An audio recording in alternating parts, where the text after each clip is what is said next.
as we speak right now, and we're gonna roll right into this. Hey everybody, welcome to the latest episode of Candy Corn Cinema. We're here today for a very special episode in tribute to a very special director who just passed away recently, Mr. Joel Schumacher. We're putting up his Batman and Robin against the classic Batman 1966. Chris, Batman 1966. This was your idea. This is your baby. This one. Give me why you wanted this. Yeah, this is my jam. So I just want to put it in short context for you. Imagine growing up I was born in '84. So imagine being 5 years old in 1989, and you're watching Saturday afternoon television.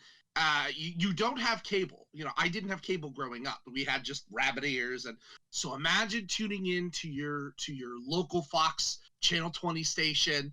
And in the afternoon, 12 o'clock every Saturday, you had an hour block of 1960s Batman.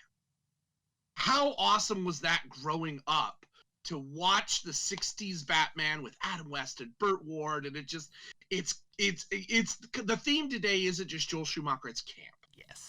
And for a kid, you just eat that up. But imagine one day when you turn in and you hear that there's going to be a special 2-hour block of Batman, but it's not just a block.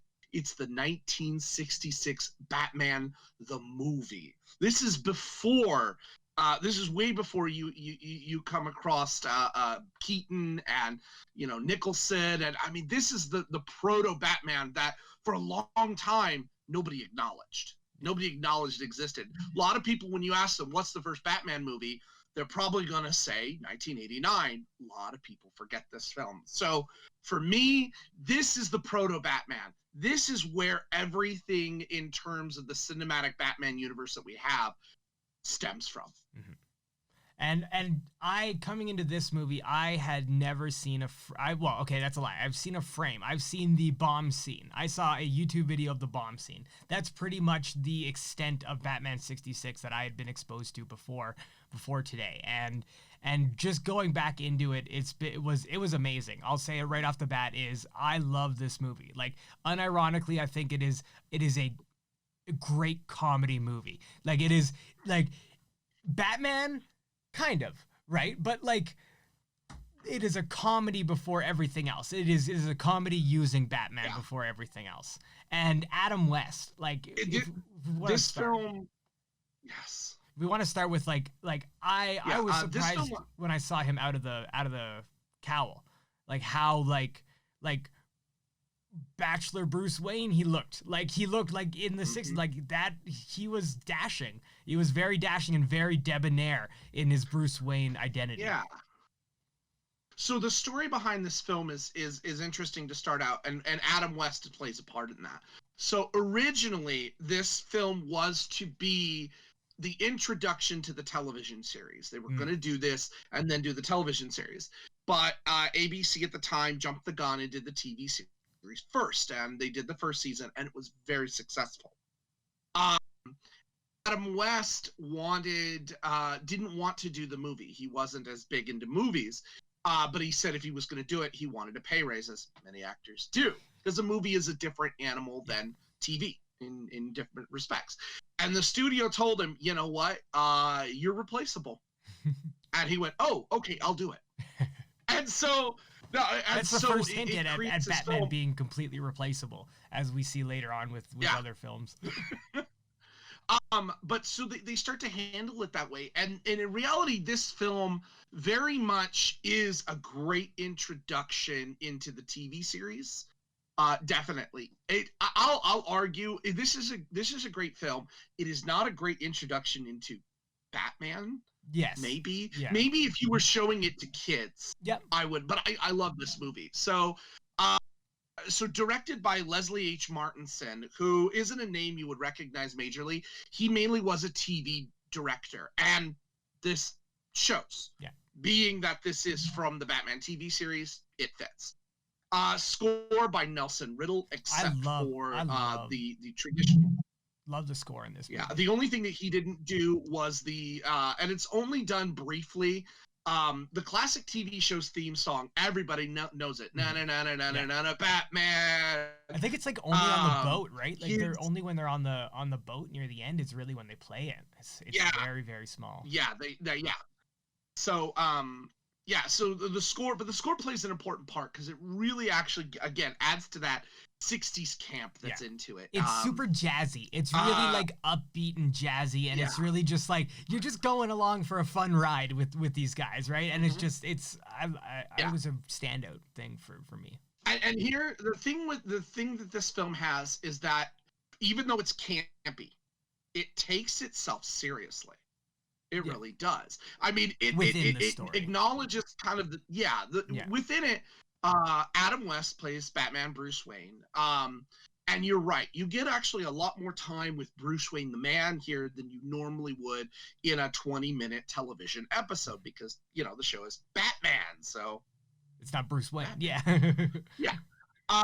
His cohort is Burt Ward, who plays Robin Dick Grayson, who actually, ironically, you only get a few minutes of Dick Grayson himself. The rest of the time it's Burt Ward in that classic. I'm gonna say classic because I have other words I'd like to use. I mean, his costume. I'll just say like those costumes showed a lot, and I had to look up and make sure I wasn't being like weird or nothing. But Burt Ward was 21 when he was filming this movie, so I mean, like it's like I get why he was like a teenage heartthrob after Batman. So, if you could see what you could see on this. with this film, normally in weeks past we go a little heavy into plot and how that plays out. This one, I'll tell you right off the bat, the plot is not important. Overall, plot is not important. Yeah, that's not the point of this film. But the main hook to this is that Batman faces his 4 major villains from the television show right off the bat, and that had never been done in TV before. So our 4 villains are Lee Merriweather, who plays Catwoman, which is unique because in the television show in series 1 it was Julie Newmar. And season 2 apparently, right? Julie Newmar. In season 2 as well. In season 3 it became Eartha Kitt for like 4 episodes, I believe, something like that. Maybe 6. I don't know. A lot of people remember Eartha Kitt. Not a lot of people remember Lee Merriweather. Anyway, but Lee Merriweather's Catwoman. The main villain, in my opinion, Burgess Meredith as the Penguin. I would say, he's definitely the main. Yeah. I love his sub. Yeah. The sub looks great. For 1966, the way that they did that submarine is really good. That holds up really well. Underwater with the penguin feet flapping and shit. I think that works really good. Yeah. The other 2 villains actually kind of play second banana, and I'm really sad about that because Frank Gorshin's the Riddler is my personal favorite for Batman villains from the 1960s. I love Frank Gorshin Riddler, and again, this is a real good example of Frank Gorshin did the first season, and then he did this movie, and then he stopped for a season, and he was replaced by Sean Astin's dad. John Astin. Gomez right? Adams. John Astin. Thank you. Yeah, John Astin. Yeah. Oh, really? The guy who played Gomez. Wow. Yeah, he replaced him for 1 season, for season 2, and then Gorshin came back for season 3. But because for me, he deserves Gorshin. It. Holy shit! What? This is my standout performance from the movie. Gorshin is. Yeah, this is my standout performance from the movie is Gorshin because and pardon the bad pun here, but. Pardon the bad pun, but he's batshit crazy. Yeah. Well, and you can see where Jim Carrey. We should emphasize everything with bat. Yeah, you can see where Jim Carrey got his idea for the Riddler from. It is 100% Frank Gorshin, and it's great, and I love he's so animated, and he is into the role, just like Burgess Meredith is he's never not scowling with his cigarette in his mouth. It's how do you act and talk like this the whole time, right? With your teeth bared the whole time, right? It's impressive. The stories behind Burgess Meredith and Batman are fascinating. The guy actually in the 50s had quit smoking. And in the 60s when they asked they wanted the Penguin, he took up smoking again just to do the role, but he kept coughing during takes. Oh, shit. So what he learned to do was, instead of coughing during a take, when he started, he go. Oh no! Really? That's where Oh that my is God. where that comes from. Oh wow! Wow. That's where that comes from.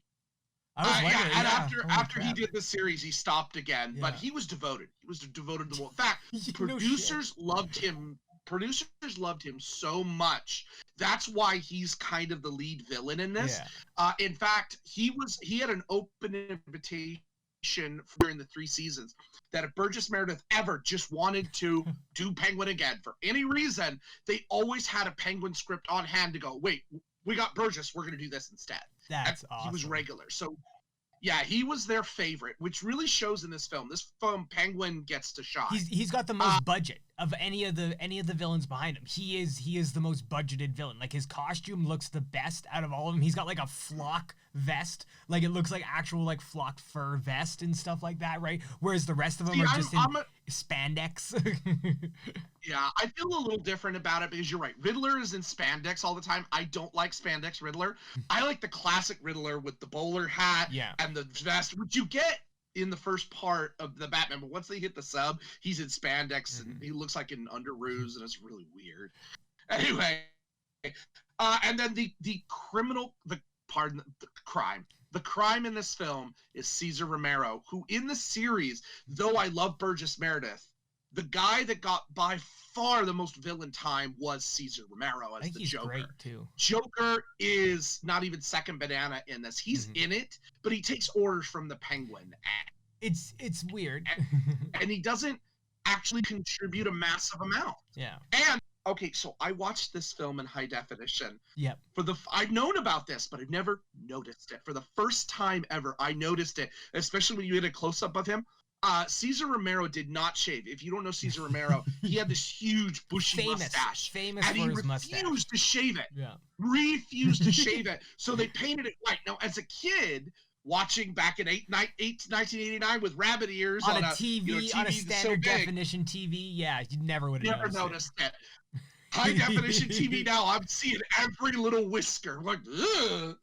But it's criminal because he's such a good Joker. I love it. I kind of love it. It's like to me it's like it's gotta be on purpose, right? Like, there's no way this Joker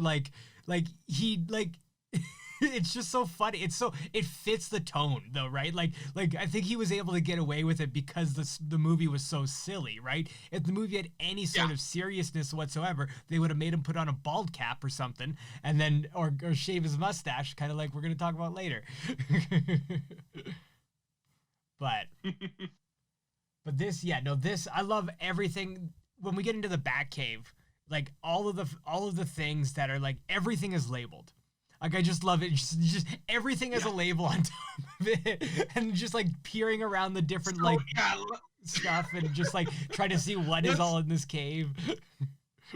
So the thing is, and it's always been a running joke since the 60s Batman, everything that Batman owns that is Batman's, not Bruce Wayne's, but Batman's, is Bat something. It's the Batmobile, the Bat radar, the Bat telephone book, Bat shark repellent.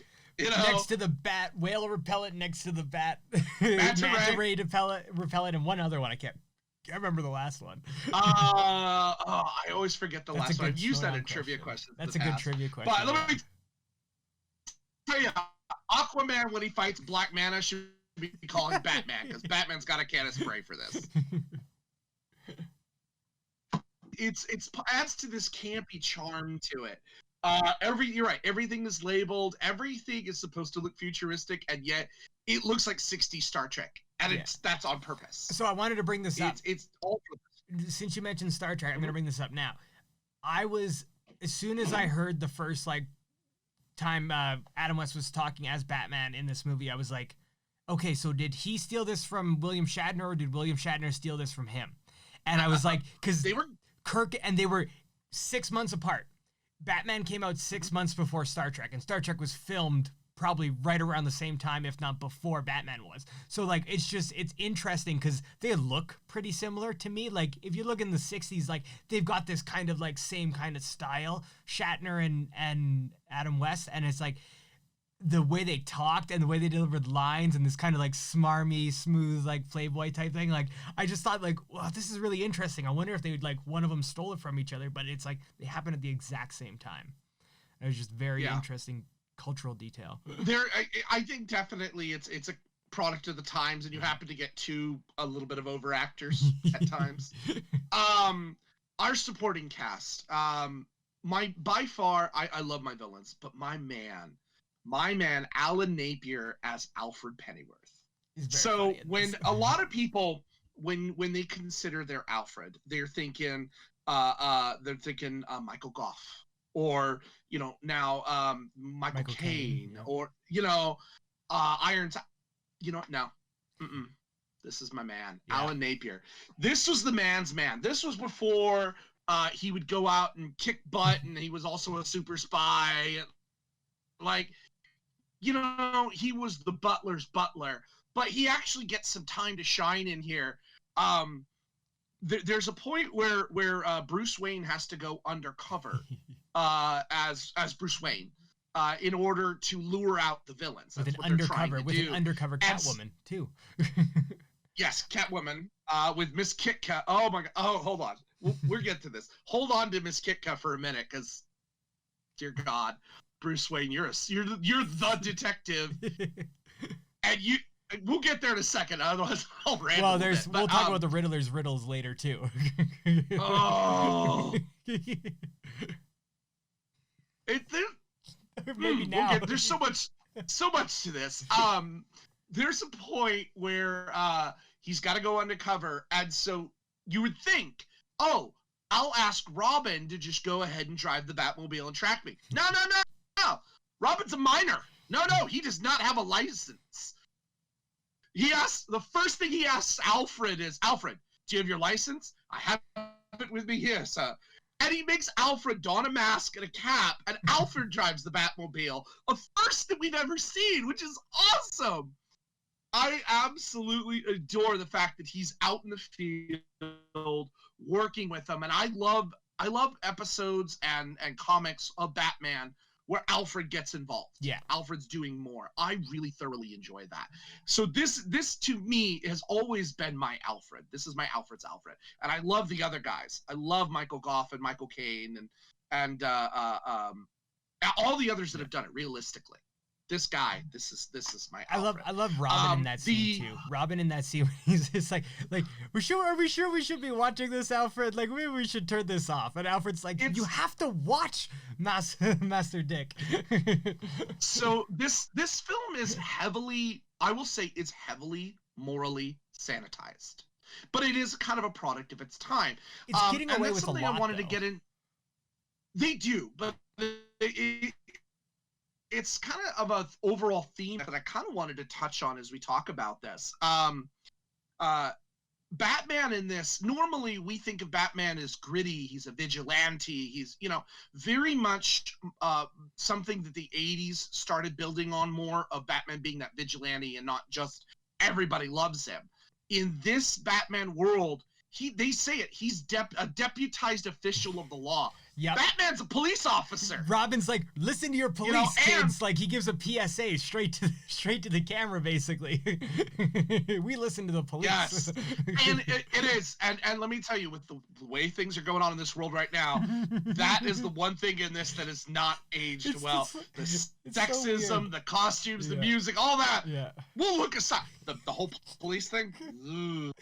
It's so strange looking back on it now, like just all the police stuff, like especially because we've run into this in a couple of movies beforehand, like even now, just in the short time that we've been doing this, there's been a couple of movies where it's like, wow, how did we not see that back then? And that was only like 10 years ago. Like, this was like 50 years ago, but it's like, holy crap. Yeah. So the other two characters are Neil Hamilton as Commissioner Gordon. Also, pretty much everybody in this, with the exception of Lee Merriweather, were their characters on the show too. This was pretty much that continuation. Neil Hamilton is Commissioner Gordon. He's a competent guy. He's an administrator. He is not the gritty Gordon, cop on the beat kind of. No, Classic Now, commissioner. Yeah. the fool in this always is Stafford Rep as Chief O'Hara. If you want to talk about the worst stereotype that exists that did not age well, it's Chief O'Hara. Chief O'Hara he is the chief of police. I'm using air quotes, Mick, because that's what they used to call him back in the day. Yeah, because it was a weird time back in the early 30s and 40s where Italians and Irish were the choice not white people to be racist against. Like it was a weird time where it became like the Irish became the police force because there was no other jobs for them to have, basically. And then the racism in turn, like we're talking about police here, the racism in turn got reversed because of that, because they basically flooded the forces. And it's pretty interesting to see it like just so blatant back in the 60s right now. Yeah. So the villains, their main goal is financial. They're, some villains are just like, I want to blow up the world, thank you, Heath Ledger. I want to see the world burn. These villains are out for money. It's money. They have a device that they stole from a Commodore. It is a dehydrator. And I still haven't quite figured this out. The guy, this Commodore that invented this device, works for a distillery. Why does a distillery need a dehydrator like that? Can't figure this out. This is the logic of these movies, and you can't think any further into it, but that goes into the campiness of it. You really can't think much further into this than what's being given to you on screen. You just kind of have to go, oh, okay. And I think it's also a sign of the times too, where it's like you may have heard of a distillery, right? But like you in the time before the internet, how much time and research had you actually put into learning what a distillery is and does, and other than it makes alcohol, right? Like it could need a dehydrator to make alcohol. I don't know that. I haven't read up on distilleries, right? Like if you're thinking about it in a 60s kind of vein, right? Like the general idea of you can get away with a lot because a lot of people aren't just so connected and so informed as they are nowadays. We talk about a dehydrator too. We're not talking about like something to make banana chips or jerky. No. It was straight up out of Flash Gordon. You point at these people, and they turn into a pile of dust, basically. And it's supposedly it sucks the liquids from your body, and then appears as clear liquids in this backpack. That's what it is, and that's the MacGuffin device that is used. They first tested out on some penguin villains, which they try to use to get into the Batcave, which they almost succeed. But they used heavy water. That was a waste, unfortunately. They used heavy water instead of normal water, and they all popped like balloons, which is like, they take the time to be like, and Robin's like, and they're gone forever, Batman? It's like, yes, Robin, they're never coming back. Oh my God. He takes it so it's like they just take the second to be like, yes, they are dead. It's like, holy shit. See if Bale had done that, be like, they're dead, Robin. No, let's go get them. Oh my God. I would love to see like a 13-year-old Robin in the Chris Nolan universe. Like just how inappropriate that would be.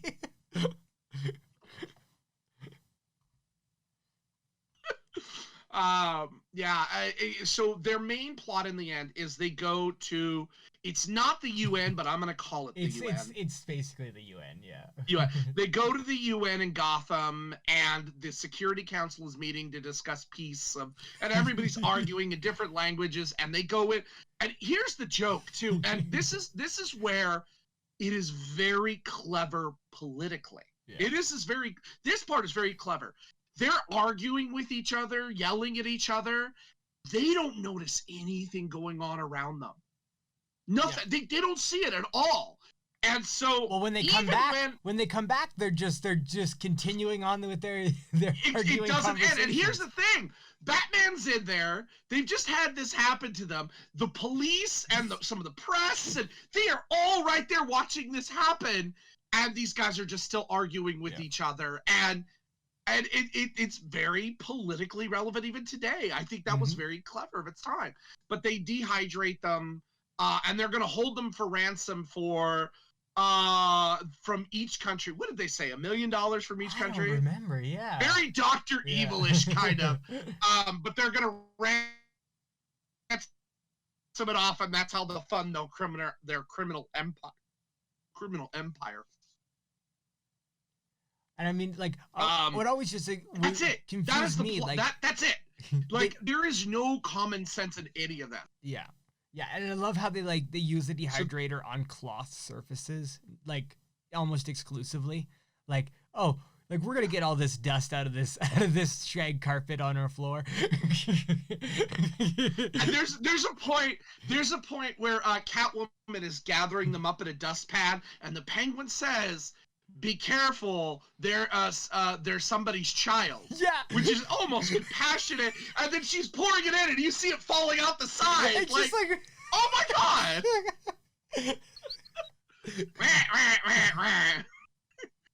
Oh my gosh! See, like, this movie is just like it knows what it's doing. Like come on, like it knows what it's like. It is pure camp. Yeah. So let's admit that the real reason, the toys. Yes. Where does he get those wonderful toys? There are so many new Bat things in this film that I think clearly were meant for franchising purposes, and selling toys. The reality is that the Batman TV show was very low budget on purpose. It had to be. And so they didn't get the opportunity to show cool. Actually, they had the largest thing on budget was the maintenance of the Batmobile. The Batmobile was by far one of their largest budgeted items. They had to keep it clean and looking good and protected. And in here, we get 3 new vehicles to use, only one of which they ever bring back again in the TV show. We open up, obviously we do have the Batmobile, but we open up mainly with the Batcopter, which they used a couple times in here, which is really cool. It's cool, yeah. The Batcopter, which is municipally held at the airport and is monitored by the police, so it's ready at a moment's notice. The Bat Boat, which was specially built just for this movie. A lot of the rest are models or rehashes of different kinds. The boat, they actually got Adam West in, and it's only accurate to the model. And then the Bat Cycle, which is this Bat Cycle. Let's talk about the Bat Cycle. I gotta see this when I went to LA last year for the movie trivia showdown, the free for all, and I went to the Peterson Automotive museum, and they've got the Bat Cycle there, and holy shit, like I said, I hadn't seen a frame of Batman 66 before, but that is a beautiful looking bike. Holy crap. But it's ridiculous as hell. So Batman's riding it. Robin's in a sidecar. Okay, this inherently is not a problem. Except, first of all, I know it's the 60s, but they're not wearing helmets. Come on, safety, Adam West. Get with it. But they approach the Batcopter, and he goes, sidecar separation. And Robin shuts out in a little tiny go-kart. A go-kart. I'm not joking. It doesn't even look like a go-kart. It looks like a soapbox. It looks like a soapbox racer. It's horrible. The only reason to do it was to get him on the other side of the Batcopter. It's like there's no use for it. I would bet money that was a toy. I guarantee that was a toy. Yeah. It's like everything in here was, the Bat utility belt and the grappling hooks and all of that toys, which is a theme that we will see in Batman and Robin as well with everything. So yeah, I mean, this film, look, this film overall in today's standards, it isn't a good film. As it's not a good film. But it's a campy film. I will contest you on that. I think it is maybe a tad slow in parts. There's only a couple parts where I thought, oh, maybe this feels like a TV show that was added together. But I think it's a perfectly good, even by today's standards, comedy film. But if you like Batman and you like camp, it's a legitimate great. I think it's great. Yeah, the level of comedy, the bomb scene, So this is the one thing I'd seen before. Synonymous. Yeah. Yeah. There's a bomb that is going off. Batman. Oh, don't let me forget Miss Kitka after the bomb. Yes. I have to talk about we'll get back to her. so there's a bomb, and Batman. Okay, so the villain's main hideout is inside of a tavern, Benborough Tavern. Pier, and so there are people there, and there's a bomb about to go off, and it's such a stereotypical like cartoon bomb.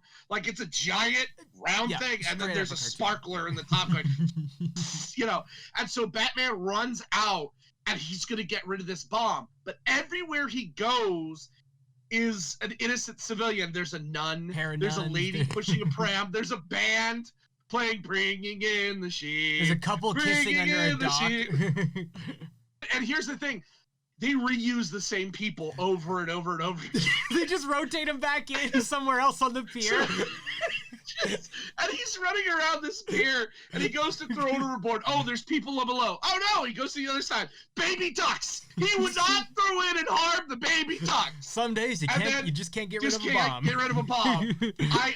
I know there's a T-shirt for it. I want that as a T-shirt. Some days you just can't get rid of a bomb. But it's classic. Now, okay, so Batman in the comics, in the TV shows, and the movies is known as the world's greatest detective. He came from Detective Comics.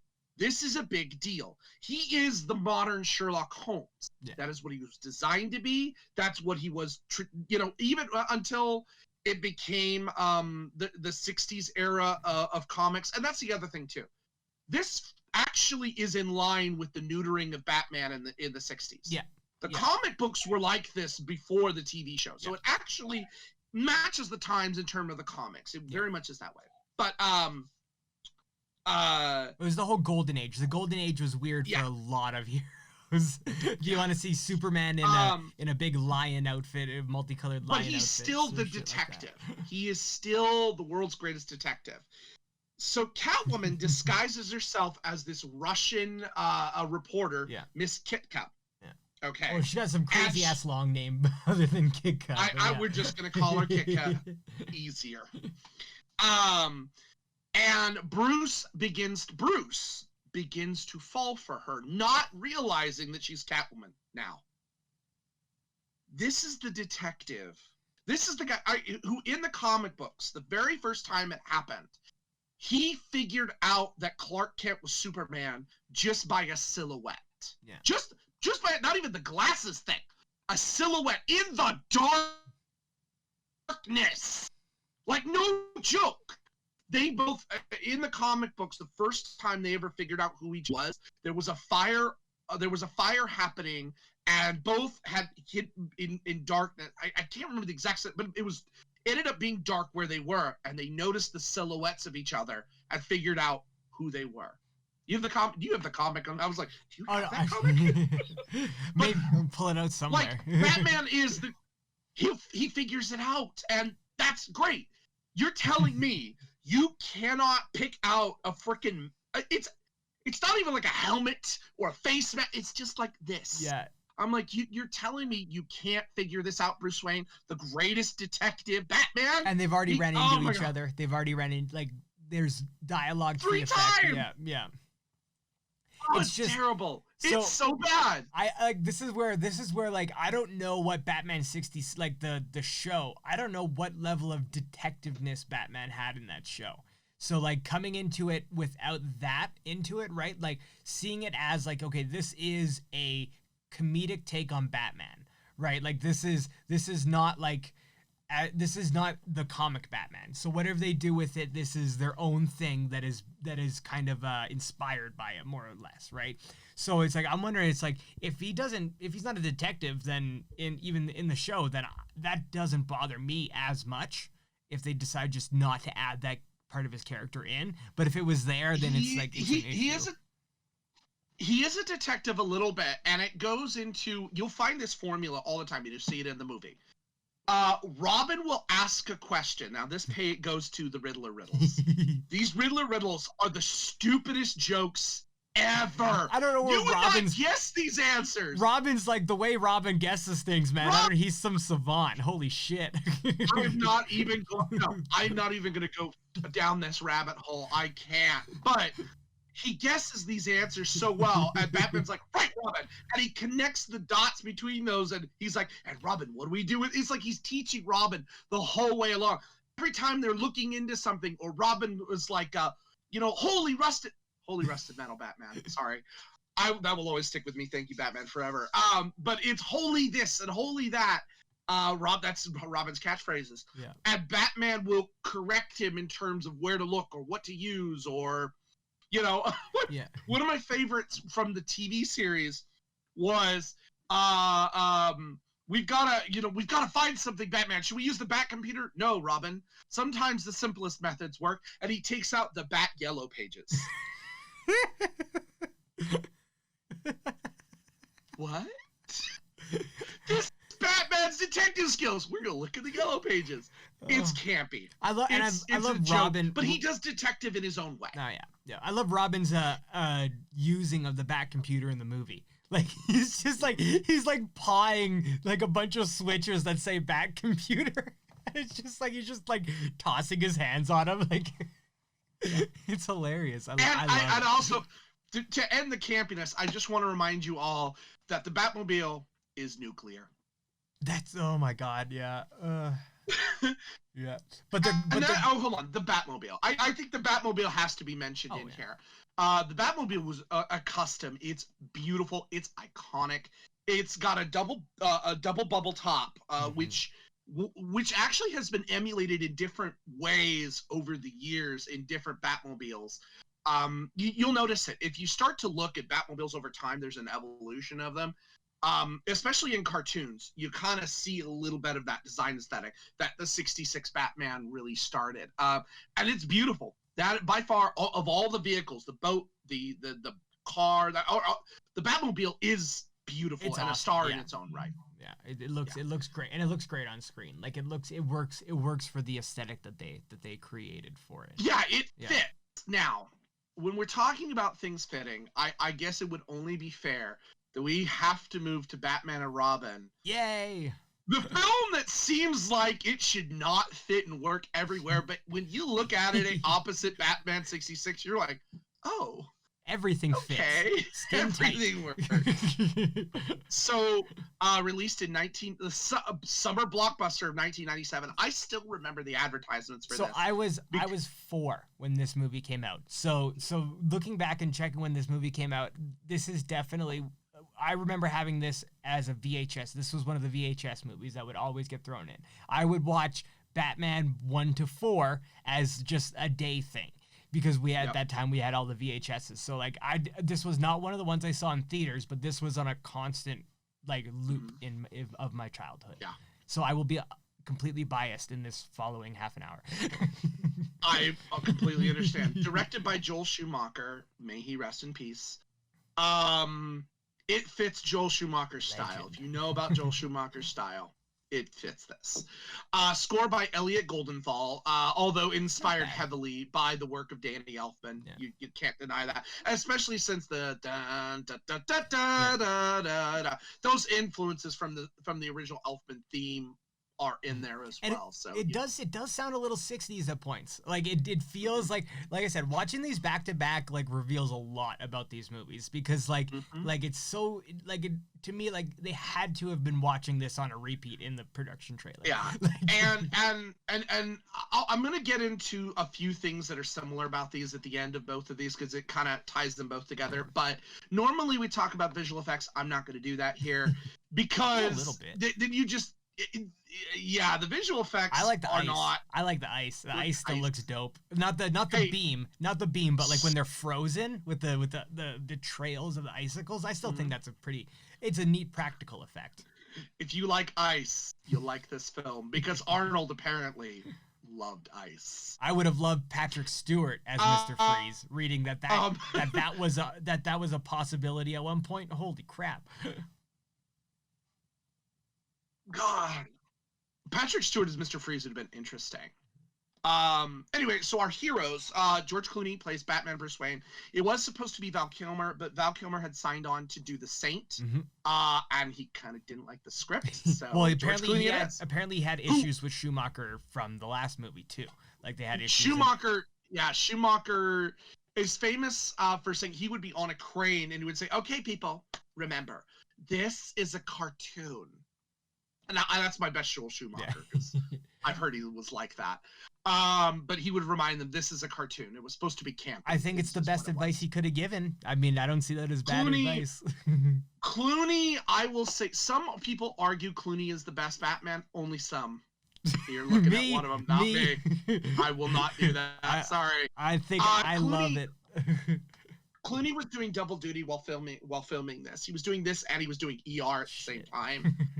So I think at times you could see he's a little more worn down than normally. Well, they put Batman in a bathrobe more than any other movie, I think. They're in bathrobes a lot. Chris O'Donnell returns as Robin Dick Grayson. And then we get the addition, which I was happy about, of Alicia Silverstone as Batgirl, Barbara Wilson. Except, why? Okay, so Barbara Wilson, her backstory. In this film, she is Alfred's niece. Mm-hmm. Okay. That's weird, because if anybody knows, in the comics, even in the 60s Batman, it was Barbara Gordon. Yeah. It was Commissioner Gordon's daughter. It has always been that way. This, for some reason, I've never got an answer to this. They made her, and maybe it was just that connective family tissue story that they wanted. That and the fact that they, even though they have the same Commissioner Gordon for all 4 of these Batman films from Tim Burton on, the role drastically changes when Schumacher comes in. He becomes like the chief guy. He becomes O'Hara. He becomes O'Hara, basically, right? So I think having Barbara Gordon be his daughter, unless she's like completely like against him because he's a bumbling idiot, would just be kind of weird almost, right? This was before I read comic books. So this is before I knew that Barbara Gordon was Barbara Gordon, not Barbara Wilson, and not Alfred Pennyworth's niece. So I had no problem growing up with this, that Alicia Silverstone was Batgirl and that she was Alfred's niece. Yeah, she comes off as a prep school girl, but then we find out that by night she's actually a daredevil motorcycle racer. Of course, Robin, he's into motorcycles, so we find that out. But nothing ever comes of that. We get a cool motorcycle chase scene. A little bit, yeah. Other than that, nothing else comes from that. I like that they had the purple bike. They had her purple bike right at the beginning, but didn't really give her a lot to do with it, unfortunately. I wish the suit was purple instead of black, but. Yeah, our villains. So the obvious one who received top villain was Arnold Schwarzenegger above as Mr. George Clooney. He received it above Batman himself. Mm-hmm. Holy shit. And this is the one piece of... Okay, so one of the things that I've always admired Batman films for is their spot-on villain casting. Spot on. No one can question that Danny DeVito, by far, visually and performance, is probably the best Penguin they've ever had. Yeah. There was some good, I love Burgess Meredith, do not get me wrong. Danny DeVito, wow. Jim Carrey as the Riddler, batshit nuts, and I love Gorshin, but he does a good job. Even Tommy Lee Jones, as campy as it is, it's good. It really is.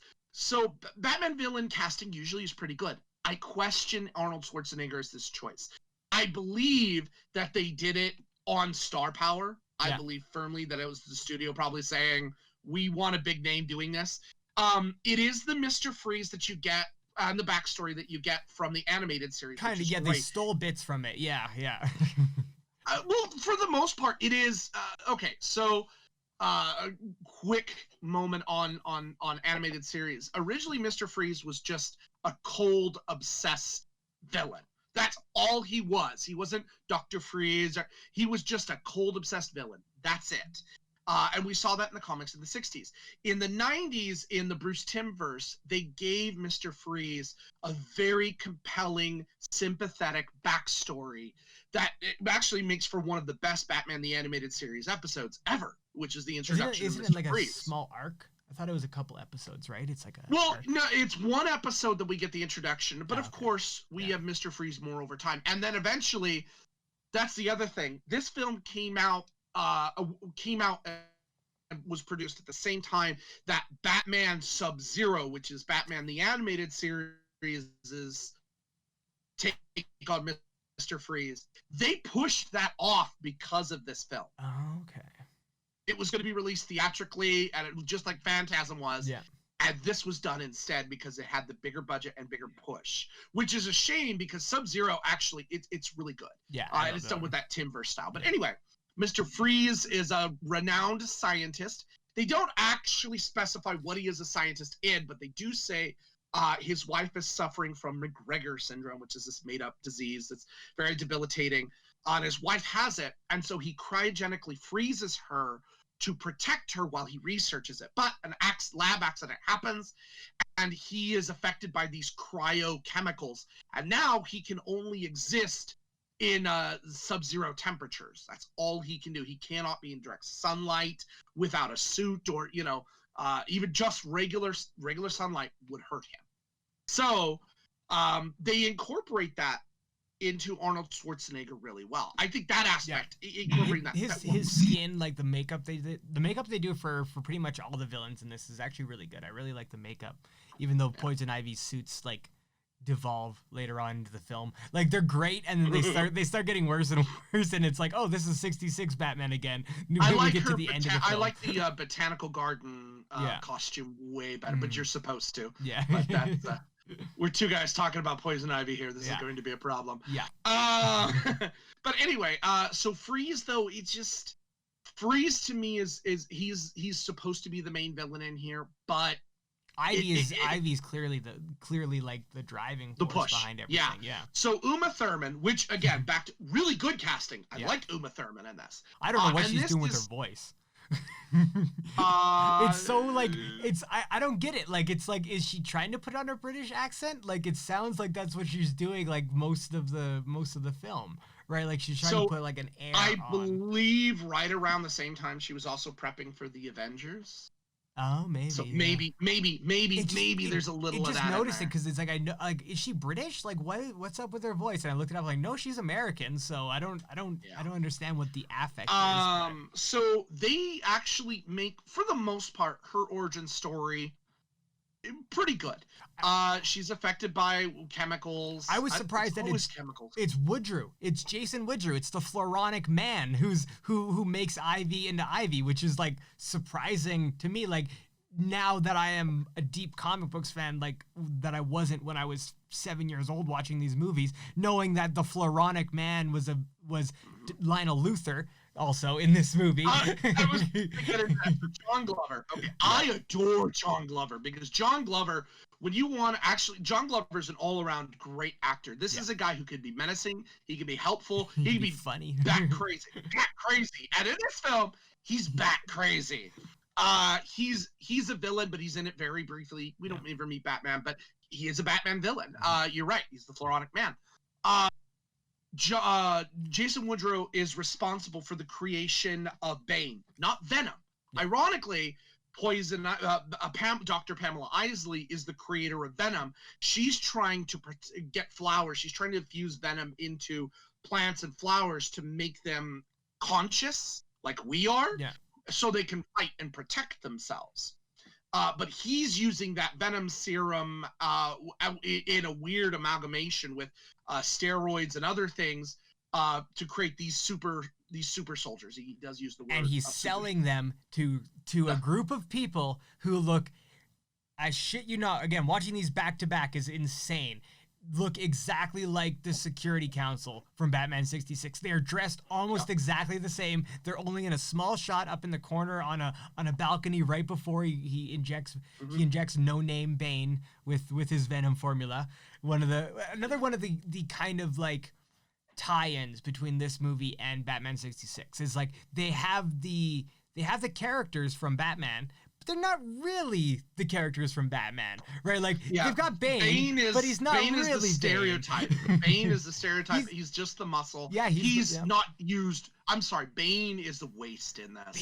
Bane has so much potential. He's one of the smartest characters in the DC universe. What I argue, this is what I argue about Bane. What I want is the intelligence and the thoughtfulness that we get from the Nolan Bane. Mm-hmm. But I want the look of the Schumacher Bane. That's what I want. Because this guy looks like a Mexican wrestler. No joke. That's how they design him too. They give him the mask looks great. It looks great. The costuming is great. He does look like a luchador. He really does. Only have you played the Arkham games? He's you played the that Bane. That's like pretty much like prime Bane. Like I love that version. Yeah. So Uma Thurman ends up killing Dr. Woodrow with her poison kiss. And then she goes to Gotham. And so what we have here, Arnold Schwarzenegger, his goal is to obviously find a cure for his wife, but to fund that for he does two things. He needs diamonds to power his suit and his ray gun. And the bigger the diamonds, the bigger the yield that he can get, more time he can have. But he also needs it to fund his research, because at the end, he's a researcher and he's trying to cure his wife. He loves his wife. And he keeps her in her cryo tube hidden in the back of a freezer. No joke. Really, his face is in an abandoned frozen foods factory. And actually, there's the campiness here. We go to his hideout and we see his hedge people there. And all of a sudden you hear is "I, Mr. White Christmas, I, Mr." which is one of my favorite. It's The Year Without a Santa Claus, one of my favorite Christmas specials. But that's playing on loop, and Mr. Freeze is in a bathrobe with a frozen cigar sitting there going, "Sing, sing!" And they're like, "Mr. White Christmas." And a cameo by Vivica A. Fox as Ms. V. Haven. Holy shit, yeah. Vivica A. Holy Fox. fuck. You know what? And that's the thing between Batman Forever and this. How was I able to watch that movie as a young child? Holy shit. She was good looking. I know. And she's not in it again. No. Just briefly that she's in there. But yeah, it's so campy even at that level. Yeah. It's just that way. Well, like the opening shots of the movie are the suit. We're just like treated to the suit, like these glamour shots of it, and then we get a joke by Robin to the effect of the Batman 66 Robin of "I want a car too." And it's like, "No, you can't have a car. You're not old enough yet," basically. And then he gives him the motorcycle to ride. And it's just like, I love it. It's like, this whole movie is super car, right? Chicks dig the car. Yeah. Equip so much here. Equip. But yeah, so the goal is Freeze wants diamonds. That's what he needs. And Ivy wants to basically eradicate life except for plants. She wants to make the planet capable of plants, for plant life only. Yeah. So those are our two governing forces, and then eventually Ivy kind of does a double cross, and we're told that she unplugs Mrs. Freeze's tube, but she lies and says it's Batman. Yeah. So then now Freeze is on a quest for revenge. So there's this plot point where the Gotham Observatory is being donated the world's most powerful telescope. And the thing about this telescope is that it has a satellite system that can refract light from anywhere around the globe or anywhere. They can look at any point in space. Yeah. I want to say that scientifically that's a great idea, but that's I know, right? Shit. Like, I mean, it sounds like it could be a good idea. Horse shit. Just giant mirrors floating around. Freeze eventually he takes over that telescope and turns it into a giant freeze gun, and he's going to freeze Gotham and the world. That's his thing.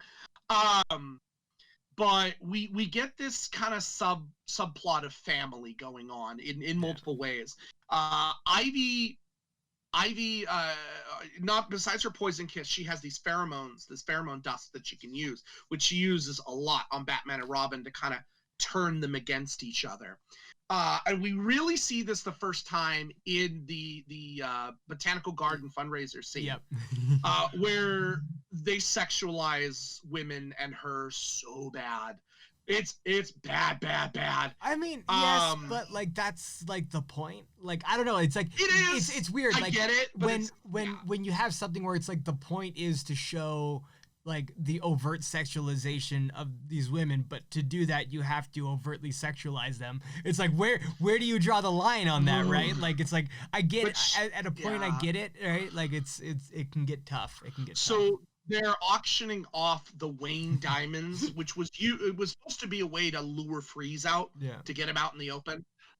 Which does happen. But before that, she uses the pheromone dust on Batman and Robin. Now everyone in the audience, all the men, everyone's enamored, and they're bidding and bidding and bidding for Poison to have a date with Poison Ivy.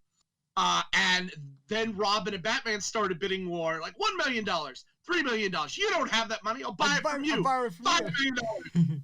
He's like, and Robin goes, that's a utility belt, not a money belt. You know, and then he goes, was it $10 million? And he pulls out a Bat credit card. Never leave the K without it. A Bat credit card? I never leave the K without it. Oh my god! Oh, it's so you want to talk about campy? I love it. Bad. And here's the thing: it's backed by Goth Bank. Yeah, the Bank of Gotham. I'm like, wait. Did Batman just walk in one day and like, I'd like to open up a line of credit, please? And he's just sitting there in the bat suit with the bat nipples. Another Joel Schumacher. I don't have a problem with them. The only problem I have with them, is that they didn't give them to Alicia Silverstone, because that was weird. See, I was saying the same thing. I'm like, you double standard. Yep. Joel, I know what you did. It's like sexualizing the fuck out of the dudes, but like, I was just saying, but like, they got enough butt shots in the suits too. Like, no joke.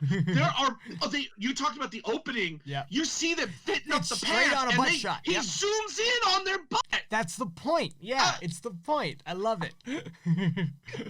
It's like I don't have I've never had an issue with the bat nipples, because I always felt, especially with those uniforms, that they were basically statues, right? Like they had sculpted muscles in those uniforms. It's like that makes sense to me. Like this is it's a look that they're portraying. It's not like it's like why were nipples such a weird thing for people? Everybody's got two of them. It's funny that you say this, because in the 60s Batman, Burt Ward was forced to wear a cup. Because makes sense. Allegedly, I watched 66 Batman. He was not wearing a cup. Allegedly, there was a problem, and so the censors went, no. Yeah, he was not wearing a cup for some of those scenes in 66 Batman, I'll tell you that much. He's not wearing pants. He's practically wearing green underwear. He's wearing a Speedo. Anyway, this does not do that. But they got cod pieces. They got nice big ass cod pieces in this one too. Like they're like full on bulge in this one. Like it's so perfectly campy. I love it. So Alicia Silverstone comes into the film. We're introduced to her as Alfred's niece. And give or take around the same time, we find out that Alfred's getting more ill, but we don't know why right away. Alfred's getting a little sicker. He's getting a little slower. And then very shortly after that, in like 2 or 3 scenes later, we find out that he's sick with McGregor syndrome. Yeah, same thing that Dr. Freeze's wife has. Yeah. And so he has recorded a message for his brother Wilfred that he wants to send. In case he dies, he needs someone to help take care of Batman and Robin. Mm-hmm. And so he has a disc, again, something so 90s, the little mini disc that he has, and he puts this in a case, and he seals it, and ready to give out, but he's getting sicker and sicker. So he ends up giving it to Barbara and says, he says, do not open this. This is for your Uncle Wilfred only. Find him. Do it. Okay. All right, Uncle Alfred. Next scene, what does she do? She's sitting at the computer trying to hack into it. And let me tell you, it uses an old Apple interface.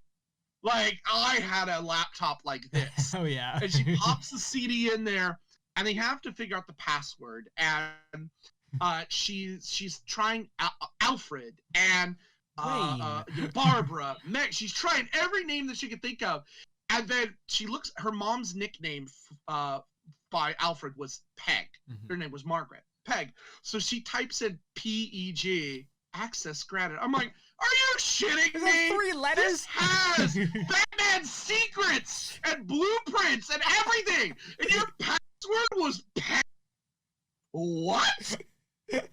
IT is sitting there going, sir, this is not right. We need to talk about security here. That's why you need more than one IT person, and that IT person shouldn't be 90. Security in the Batcave, we've established, sucks. Because all security in the Batcave is intruder alert, intruder alert, Some fake intruder lasers. alert, and everything turns on. Like, what are you doing? But she does figure it out.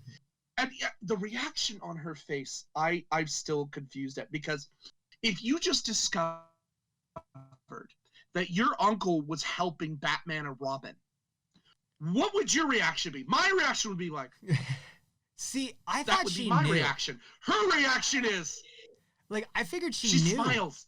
And I'm like, I figured she knew. Like, I don't know that's she half the reason she's there. Is that, like, she's smart, like, because he figures that she's gonna look into the disc anyway and get down there because he programs his brain into a computer. Exactly. That's the only thing that supports that idea. But Well, and if you she's, don't like, buy that badass. idea, then that makes no sense. Well, she's 'Cause when already she goes down to the Batcave, she's already a badass. and he's already got her. Yeah, well, okay. So in the motorcycle scene earlier, we find out that she's been doing motorcycle daredeviling to make money since her parents died. It's kind of a thrill thing, with an interesting cameo in the beginning of that scene by Coolio. Oh, that's who that was. Actually, oh my god, I was Coolio trying is to in place him. Do you know who he actually? Do you know who? Okay, it's not listed there, but do you know who he plays? Oh god. Jonathan Crane. No fucking way, really?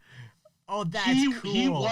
He was done for a 2-movie deal. He was in Batman Unchained going to be the Scarecrow. I'm so mad we didn't get that movie. Yeah, that's one of the reasons he's not listed. But yeah, he Wow. was Jonathan Crane, and he was going to be the Scarecrow. I want to see that. Yeah. Let me tell you, I wanted to see that. But yeah, she gets down to the Batcave, and her voice print is recognized, and she's like, I want to help Batman and Robin, Uncle Alfred. I thought you might, so I've had the liberty of designing something in your size. I'm like, Alfred, you son of a bitch. This is the second time Alfred's done this. Batman said, don't help out, and you've done this twice.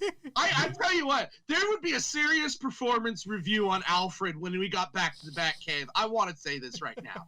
They're not like, listen, Alfred, your performance over the years has been exemplary, but you've been taking a dive down. You're just letting anybody in the cave.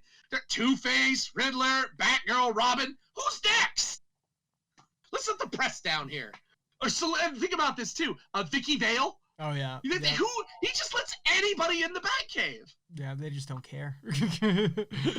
Anyway, so they go off to fight Ivy.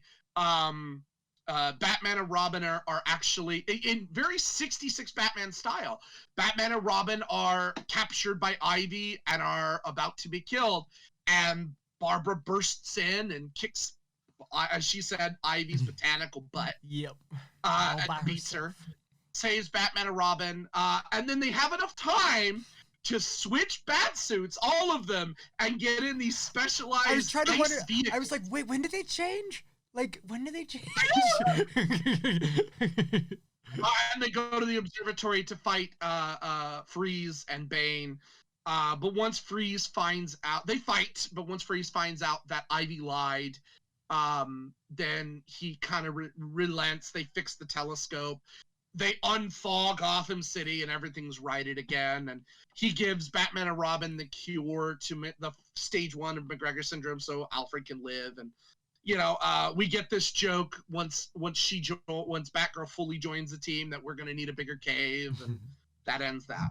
I love. So I did. Batgirl also earlier says it's like what's your name? It's like Batgirl, and then Clooney goes, "That's not very progressive, is it? Not like Bat person or Batwoman." It's like, oh god. Yeah. I do have to mention too. There's Elle Macpherson is also in this movie in what I can only call an E plot because it never happens again. Yeah, okay. She's the girlfriend. She plays Julie Madison, who is Bruce Wayne's girlfriend, on again, off again. And Elle Madison actually Julie Madison did exist as early as the 1939 comics. Oh. She was a comic character, Oh, but it's not like Selena Kyle. Well, that's the thing. Like, that's the thing. I think they tanked hard with on the 80s Batman and the 90s Batman stuff, was having like just a through line like girlfriend or something, like an on again off again. Like, if they didn't use Selena for Batman Returns, she would have been perfect to be like his on again off again girlfriend, because then you could have the threat of Catwoman in the background, because anybody who knew Selena Kyle would know that she's Catwoman, right? And you'd have that kind of so thing. so I think it behooves us at this point, if we go further, why this is so campy, but why we love it, is putting it up directly against the 66 Batman to show things that they're both doing. Okay. First of all, again, this whole deputization and taking itself seriously, it kind of does. Batman and Robin take their role very seriously, and Gotham City PD loves them, and they've deputized them, and they're accepted. They're not vigilantes. So compared this to whole, the one with the same pro-police is there. And compare that to 89 Batman, which is technically in the same universe, right? Like, these movies all exist technically within the same weird timeline. I don't know how it works, but they do, right? So because of that Commissioner Gordon there, in the beginning, in Batman 89, he's a vigilante. He doesn't work for the police or anything like that. So it's developed over time into this kind of super camp that we've gotten. I want to bring up the goons, because the goons are some of like this is the most 90s and simultaneously 60s movie ever made, because of because of all the camp in it, and these goons that Freeze has, his hockey goons, and then the day glow like squatters that Ivy kicks out of her place before. Like, I love just like the bright neon look of those guys. Like, it's so super 90s, and it's just so campy. I love it. And I think it very much follows the style. You don't see it as much. A little bit you will see it in the 66 Batman movie, but you definitely see it in the 60s TV show. The TV show that's wrong, you'll see that trope. Of the goon squad, which actually leads to the interesting thing too, that this does a lot too, which is Dutch angles. Love me. Whenever you're in a villain's lair, it is considered tropey now, but it's not. They do a Dutch angle where it's, and I remember as a kid watching, like, why is Batman tilted? Why is it this way? And I never understood that, but it was always to clearly show that the villains were odd. That was it. That was the main purpose. The scene is literally off kilter. Like, something is literally off kilter. Like, something is not right. Like, if like that, it's a sense of unease and just tension that they can build just from simply like turning your camera a few degrees. Sound effects play an important part in this too, as it did in the 60s Batman as well. They don't do it, and I'm sad they didn't do it enough. They do the sound effect. The classic trope in the 60s Batman, they didn't do in the movie, but in the TV show they did, was where when Batman would punch somebody, it would say bam or pow or whiff. It would just be over sensualized with that sound effect. In Batman and Robin, you get the sound effects. In fact, you get bonk, whoop, whoosh, you get a lot of these sound effects. Even a banana peel sled. You get that sound effect. The Wilhelm scream. It's all there. All this campy trope that fit into it. And then fighting the goons in what seems like inconceivable means. When he's fighting the Freeze goons in the Gotham Museum, it turns into a hockey rink, and they happen to have they tap their heels together. Yeah, they bat ice skates, which is so just. I mean, I don't think Batman ever did ice skates in the 66, but it wouldn't have surprised me. There's always kind of that campiness fighting the villains. It fits in there. The music, it's got that campy feel. The jokes too, the quips and the jokes are there. Because Robin in the 60s would often do the holy, and he would pun something. It was, very serious. This doesn't do that. They pulled that once in Batman Forever, but here they pull that kind of weird quips and jokes. The puns, the king of puns, let me tell you, is Arnold Schwarzenegger in this. You could actually, and I challenge you, as long as you're safe about it, do a drinking game. Oh, jeez. Every time an ice pun happens, take a shot. You'll be messed up by the end of this film, because it's not a long film. what do the dinosaurs? The Ice Age, or the Ice Man cometh, or all right, everyone, chill. Like, and then I'm pretty sure those are all in the first like scene of his too. Yeah, it doesn't end. But it's that campy pun nature of and that witty dialogue, witty. It's a little witty, I guess. That goes back and forth. That really fits into each other.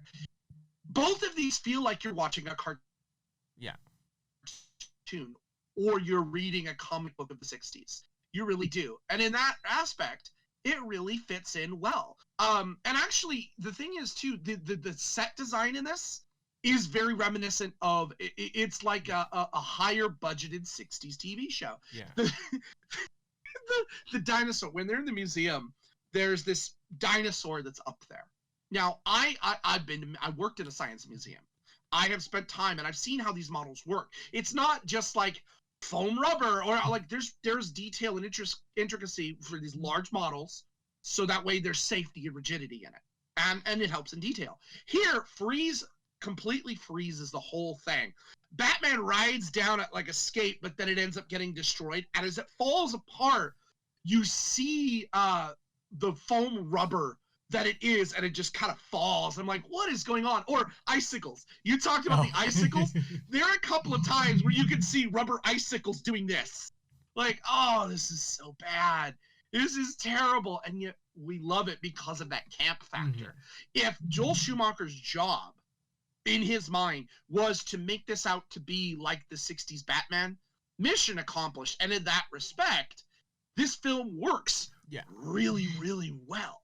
But it only has an 11% on Rotten Tomato. And I think, this is my opinion, I think it's because when this came out in 97, the generation at that point that was used to the grittier Batman, because you had Batman the Animated Series, which had gone on for quite a while. He now went into Justice League. We had the Tim Burton Batmans, which again, that gritty nature. People were more used to gritty Batman. And so when you get this campy joke, you're like, huh? Because even Batman Forever had its grittiness with its campiness. Yeah. It wasn't full on committed to camp. It was in that middle ground that had happened. This movie is all Schumacher's baby. There are no Burton fingerprints anywhere on this, unlike Forever. I love the architecture, like the architecture of Gotham. The fact that like there's these like 500-foot statues strewn about like parts of Gotham, and roadways are built around them. The observatory's on top of one of these statues. The observatory's held in the hands of a giant statue, right? And it's just this opulence that Gotham, like, that I think Gotham deserves. And that's one of the things that I think Batman 66 actually like was like, that's probably the lowest point for me in Batman 66 is like seeing Gotham or Seattle. Like it looked like Seattle. Like it's like, this doesn't look like Gotham to me. Like this isn't scary and crime filled. Like the other thing with this film too is what 66 Batman did, and that's those wonderful toys. Yeah. Literally at this point.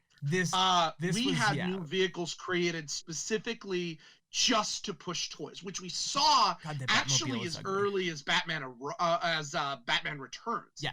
There was a huge controversy when Batman Returns came out because the studio wanted to push more toys. And so they had the Batmobile, they created the escape pod for the Batmobile, all the toys, the gadgets, everything that was in that film was used to sell toys. And McDonald's had to deal with them and everything. But as dark as the film was, there was huge controversy that was like, you made such a dark Batman film, and yet you're, what Penguin bit off a guy's nose, in that film. So what Batman Forever did, Batman Forever changed that and did a lighter, campier tone. But as such, we got more toys. I grew up, actually, one of my favorite toys growing up was the Batman Forever triple pack. And what this was it was the chassis of the Batmobile. You could attach wheels to it, and it's the Batmobile. You could take the wheels off, put wings on it, it's the Batwing. Take the wings off and put a front hull on it, and it's the Batboat. And when I looked closer at that film, I realized, oh my God, it's the exact same chassis for all three. Nice. It is. Nice. And it was used to sell toys. Yeah. the characters, everything used to sell toys. So they had figured it out. This film does that in spades. Because think about it for a second. You've got cold weather Batman, you've got Batman in skates, you've got different bat suits left and right. You now have Batgirl and her stuff. You have Ivy. You have the vehicles where you have the Batmobile, which is very overly sexualized. I hate this Batmobile. And the Robin cycle. That's probably my biggest issue with it, is I really hate this Batmobile. That whole spinning thing in the front is weird. I just don't like the fact, like, the see-through grills and like the like you said, nuclear powered. Like, it looks nuclear powered, right? And it's just, this is probably this era of Batman is the one where I owned the most toys from. Was the Chris O'Donnell Robin Batman. Was like his two films, or like that era is where I owned the most toys out of all of them from. And the big thing too, and you may mention to it, the snow vehicles as they're going to freeze once Batgirl joins in. There are snow vehicles that we get for, what is it, about a minute? Yeah. Minute and a half. That's all we get. We get Batgirl is in a snow cycle. Robin, what is Robin? Isn't he also in a cycle of some kind? Because each of them has a different vehicle. Yeah. But Batman is in what I can only describe as a snow sled toboggan thing. It's weird because it goes on ice, but it has catamarans like a boat. Oh, that's right. Yeah. But they're skates. They're skates. Yeah. And it has a full shield, and it does some interesting. It almost like reminds me of like the Bat plane, but just like on skates. Yeah, and then the freeze tank. Yeah. There's this really cool, like real kind of freeze tank. Spikes in the front, it's got spikes, and it's a tank. Is what it is. It's pretty cool too. And then, dude, in the opening sequence, the freeze rocket. Oh yes, yeah. I love Mr. that Freeze scene. Has the rocket. I'm like, why does Freeze? And then he launches a rocket to escape, but it's actually a death trap for Batman. We find out that will either destroy Batman or destroy Gotham, one way or another. That's what he says. But he escapes from it, and then Freeze has wings. Freeze has like this glider like in his back. Again, all I'm thinking of is toys with all of this. Well, I remember surfing Batman this toys, really hits those points. Yeah, definitely. And it does that too. I think that my biggest issue with Chris O'Donnell and George Clooney as Batman and Robin is I just noticed that Chris O'Donnell is taller than Batman. That Robin is taller than Batman in this movie. And I'm like, that doesn't work for me. That can't happen. Batman needs to be taller than Robin. So for me too, in this film, I think overall it hits those campy levels really well. It does. Yeah. This clearly is in that vein of the 1960s Batman. And in that respect, it is a good film. It's fun. Now, if you look at it as a film by itself, as a piece, no, it's a piece of crap. It is a sales pitch. It is what it is. Too serious for its own good. Like if it got rid of like the Alfred dying parts and stuff like that, and like some of like the darker like kind of like trying to be like Burton stuff. Like there's a couple times where it's like they try to keep it within this kind of like dark universe. But if they went full on funny comedy campy like 66 Batman, I don't know if it would have been better received, but I think overall it would have been a better viewing experience total, right? Like I think it would have been more cohesive and more coherent. Like there are a lot of problems.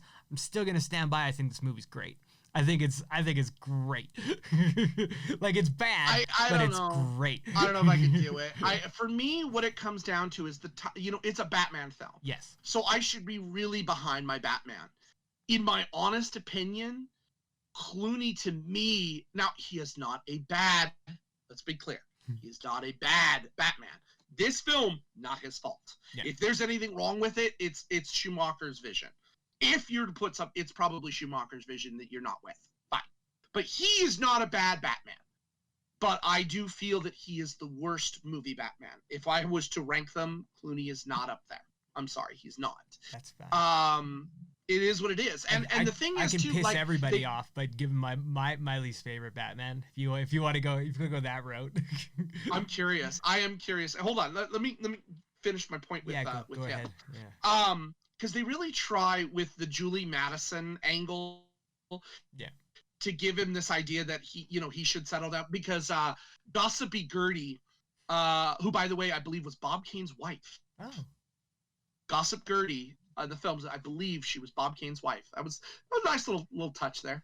But they try to give this angle where she asks Bruce and Julie, when are you going to tie the knot? Which, of course, you know, he's this, and Julie comes and she's like, we're madly in love and we're fine the way things are. But she asks him later in this private dinner, like, what's going on with us? Like, they were trying to build this a little bit, build a little bit more of Bruce Wayne character, but he's influenced by Ivy's pheromones, and instead he's kind of lost in a haze and a daze, and he starts to realize what Ivy did, and he kind of works himself out of it. But that's the last we really deal with this Julie thing, and she shows up through the film from time to time with Bruce, and it's like they didn't utilize that at all or push that forward. That whole subplot went away. Whereas I argue the best depiction of Bruce Wayne that has ever been done is Val Kilmer. Bruce Wayne, not Batman, Bruce Wayne.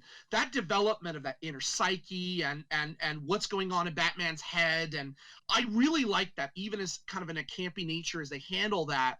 I like delving into that. Yeah, I love Kilmer too. Yeah. That was good stuff, and I felt great character development.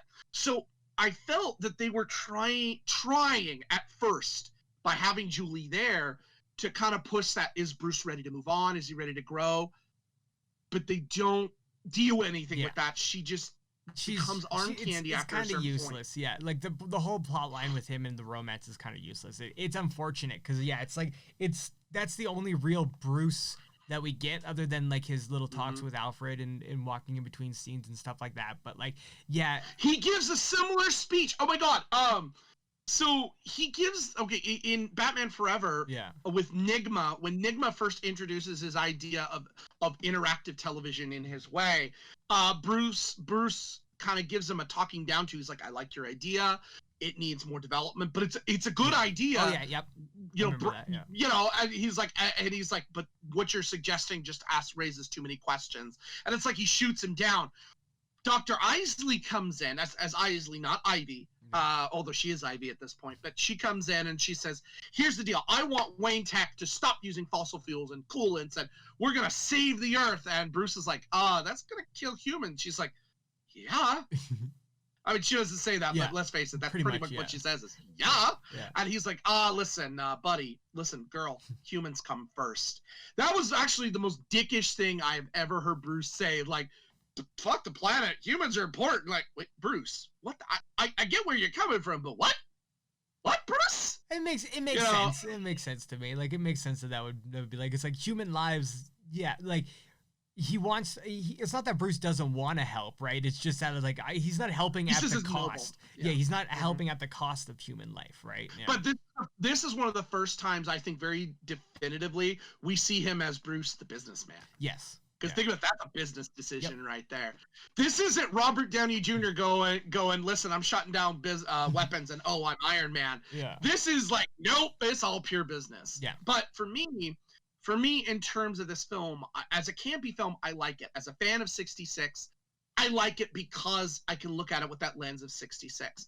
But as Batman, and let's face it, this is a Batman film, our Batman needs to be our most compelling feature. It's his film.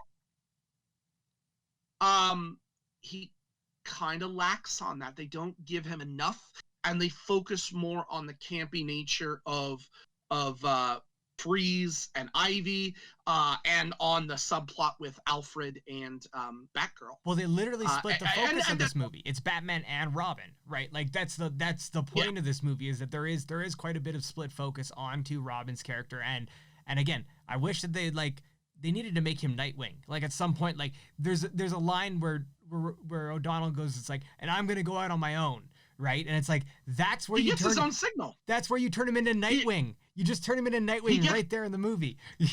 They gave him his own Robin signal. Yeah, I mean it was a ploy by the villains, but they gave him his own Robin signal. Yeah. I mean it's all there. But still, when your film doesn't have enough development for your Batman, even if it's a Batman and Robin film, it doesn't work. Mm-hmm. And that's for me. I see between the over campiness, and again, in the lens of 66, that's fine. And it's a great film in that lens. But by itself, I see why it has an 11% of Rotten Tomatoes and why some people consider this almost the death of Batman. Because after this, we don't get another Batman for 7 years, 8 years, 2000. Because not until right? Batman Begins. Yeah. Which I think is 5. Yeah, 2005. Yeah, we don't get it until then. It's actually a lot less time than I thought, though. Like, when you look back on it, like, that's actually, like, it's not really that long a time. And especially, like, with the extreme shift in tone that we went from Batman and Robin to Batman Begins, well, it came after 9/11 too, right? So, like, we got this whole, like, other superhero thing that generally, like, happened to superheroes after 9/11. Like, it's going to be hard to get back to this kind of camp tone ever again. So... Yeah.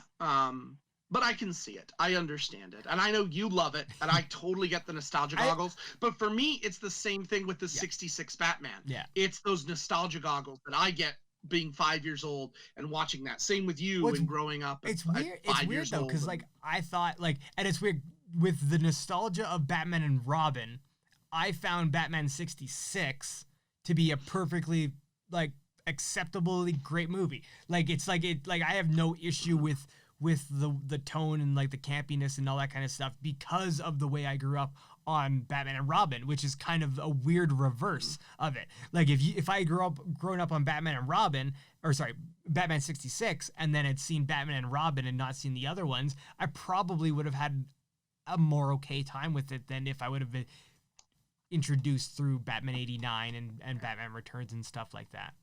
But I don't think it deserves 11%. It's still probably rotten. I'll agree with you there. I won't go so far as to say it's going to be a fresh movie or anything like that. It's still got a lot of issues to it. But it's just, I can't pull the rose-colored glasses off.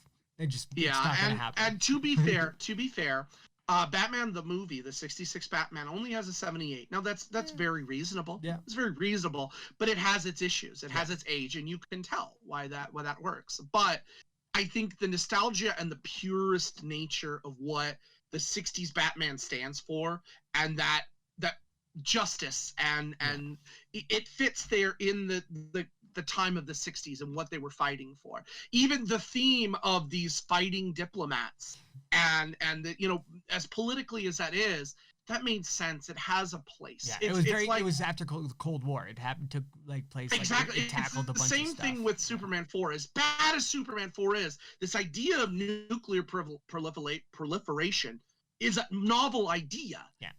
In the 60s, that really fits.